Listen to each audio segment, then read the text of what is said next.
HSRC study was conducted over the last month during the lockdown.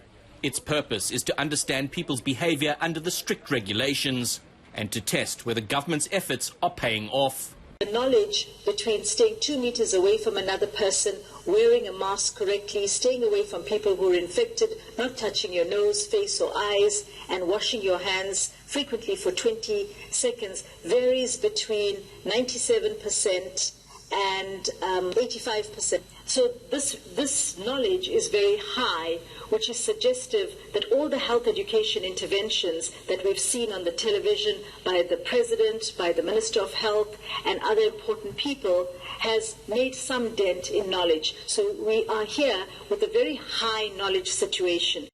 The studies confirmed what many have witnessed, the glaring gap between the haves and the have-nots. Just under a quarter, about 24% of the participants had no money to buy food. More than half, 55% of informal settlement residents had no money for food.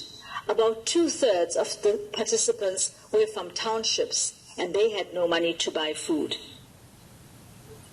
A very important one here is access to chronic medication. What the data is saying is that approximately 13.2% of the population indicated that their chronic medication was inaccessible during the lockdown. About 13 to 25% of those in informal settlements and rural areas and farms indicated that their chronic medication was not easily accessible. The data will enable government to develop a targeted approach. Structure the packages and expand the reach of the government's economic and social relief programs in a way that every person feels that they are being taken care of, and in a way that ensures accountability at all levels with immediate consequences for violations.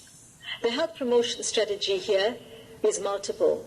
It's a behavior change one, it's an economic one, and a health policy one. The message is that the government and society as a whole acknowledges that some communities are struggling and that people have no money to buy food.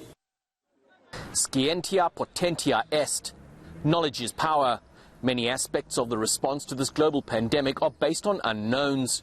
But research is helping to change that and to develop better strategies to fight the disease. Barry Bateman, Pretoria.